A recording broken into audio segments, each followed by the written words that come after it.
30 से ज़्यादा लोगों को हमने डिटेन किया है। बहुत बड़ी खेप हमने पकड़ी है।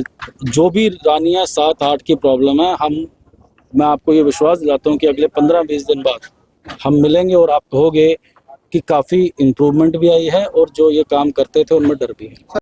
नशा अभियान चलाया गया, नशा मुक्त अभियान चलाया गया, सुबह रेड भी की गई इन वार्डों में, क्या कुछ कहना है? देखिए, काफ़ी समय से ये कंप्लेंट थी कि रानियां 7 और रानियां के 8 वार्ड में काफ़ी ज़्यादा नशा की बिक्री है और इसी संदर्भ में आज 3 कंपनियों द्वारा सुबह कॉम्बिंग की गई, जिसमें हमने 30 से ज़्यादा लोगों को हमने डिटेन किया है।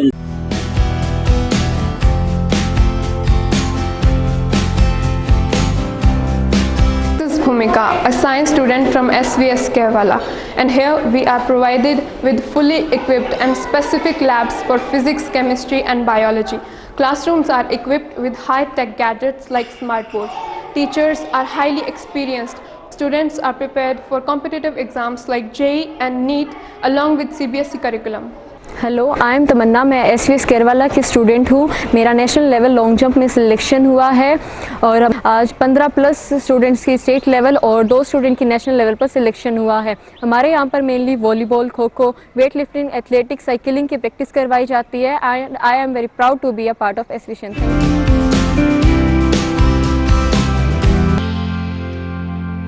से इंटरोगेशन की जा रही है।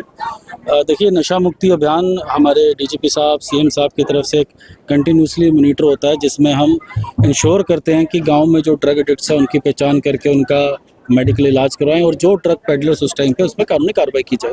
यहाँ आके लोगों की प्रॉब्लम सुनी, उन्होंने बहुत अच्छे सुझाव दिए और लोगों के बीच में आके सच में पता लगा उनके दर्द के बारे में। और मैं ये मानता हूँ कि रानिया क्षेत्र में जो नशा मुक्ति अभियान का जो हमारा मुहिम है, वो अभी उस तरह हम नहीं कर पाए हैं जो बाकी थानों या बाकी गांव में कर पाए हैं। तो जिस तरह आज कॉम्बिंग करके रेड की गई है, वैसे ही सरप्राइज एलिमेंट से हम डेली बेसिस पे या सरप्राइज एलिमेंट रख के हम चेकिंग करेंगे। जो MCs ने या कुछ वार्ड के साथियों ने जो एक सुझाव दिया है कि चौक पे फोर्स डिप्लॉय कर दी जाए, वो हम आज डिप्लॉयमेंट एक सेक्शन की कर देंगे। और ये भी सुनने में आया कि एक पार्क है जहाँ ड्रग एडिक्ट्स द्वारा वहाँ नशे को कंज्यूम किया जाता है, तो वहाँ भी हम पेट्रोलिंग बढ़ाएंगे। सर, आज लोगों को डिटेन किया गया है, उन लोगों से कुछ बरामदगी हुई है? देखिए, मैं वही आपको बता रहा हूँ कि उस बारे में तो मैं SHO से भी बात करके आपको बताऊंगा। और जैसे मैंने बताया कि जो मैक्सिमम शिकायत है भी यहाँ पे, अगर मैं जो भी मुझे बताया गया है पुलिस द्वारा, वो है गोलियों की। वो गोलियां जो कि NDPS में नहीं आती।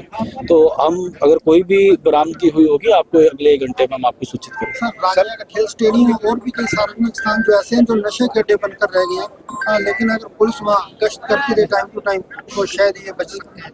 देखिए, मैं आपको एक फिर से बार मैं ये बात बताता हूँ कि जब तक ये मुहिम एक जन आंदोलन नहीं बनेगा, पीपल मूवमेंट नहीं बनेगी, तब तक इसमें इस लड़ाई के विरुद्ध जीत पाना बहुत मुश्किल है। सर, 2022 में भी काफी युवाओं की मौत हुई थी, इन लोगों ने आंदोलन भी किए थे, रोड जाम भी किए थे, लेकिन पुलिस की तरफ से उस समय ये कोई ऐसे आंदोलन नहीं चलाया। देखो, मैं आपको मैं ये मानता हूँ कि मतलब उस टाइम पे नहीं कमेंट कर सकता, पर मैं जो अपनी तरफ से कह सकता हूँ कि हम सच्चे दिल से, अच्छी नीयत से और हार्ड वर्क से कोशिश करेंगे कि यहाँ भी नशा कम हो। जो बच्चा छोड़ना चाहता है उसका इलाज करवा पाएँ और जो तस्कर है उस पर कार्रवाई की जाए। कल भी एक बहुत बड़ी खेप हमने पकड़ी है, जिसमें 4 किलो 256 ग्राम के करीब हमें हीरोइन मिली है। तो वो इन्फोर्समेंट मेजर्स भी चल रहे हैं, साथ साथ अवेयरनेस मेजर्स भी हम करेंगे और इंश्योर करेंगे कि जो भी रानियां 7-8 की प्रॉब्लम है, मैं आपको ये विश्वास दिलाता हूँ कि अगले 15-20 दिन बाद हम मिलेंगे और आप कहोगे कि काफ़ी इम्प्रूवमेंट भी आई है और जो ये काम करते थे उनमें डर भी है। तो यहाँ आपने कहा लोगों को जागरूक होना पड़ेगा, लोग जागरूक हैं, लेकिन लोग शिकायत करते हैं तो कहीं ना कहीं उन पर अटैक होता है, लोग इस चीज़ से डरे हुए हैं। देखो, मैं मानता हूँ उनका डर जायज़ डर है, पर जैसे मैंने अपने अभी जब मैं यहाँ विचार दे रहा था, अपनी बातें कर रख रहा था, इन पिछले 19 महीनों में सिर्फ 2 इंसिडेंट ऐसे आए हैं। और मैं बार कह रहा हूँ, ये एक जन आंदोलन है, ये एक पुण्य का काम है, ये बहुत बड़ी चुनौती है। तो इसमें थोड़ी अगर हमें स्ट्रगल करना भी पड़े हम करेंगे, और जिसको पुलिस प्रोटेक्शन चाहिए हम तुरंत प्रभाव भी देंगे। तो आपका पहला क्या रहेगा सर? यहाँ पे एक चौकी बनाई जाएगी इस वार्ड में? नहीं, मैं चौकी की बात नहीं मैंने की है। मैंने ये कहा है कि हम डिप्लॉयमेंट इंक्रीज करेंगे, सरप्राइज चेकिंग करेंगे।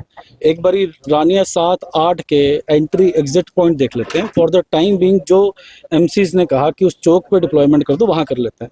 फिर एक रानिया 7-8 का एक एंट्री एग्जिट पॉइंट देख लेते हैं, वो घर चिन्हित कर लेते हैं जो नशा बेचते हैं। फिर प्रॉपर मैप में देख लेते हैं कि कहाँ फोर्स, कहाँ डिप्लॉयमेंट, पैदल गश्त, राइडर जो लगवाना है वो हो जाएगा अगले 2-3 दिन में। क्या कह सकते हैं नशा तस्करों के लिए आज विक्रांत भूषण जी जो है सिंघम का रोल अदा करेंगे? देखो, मैं पहले भी बहुत बारी बोल चुका हूँ, मैं इन चीज़ों में बिलीव ही नहीं करता।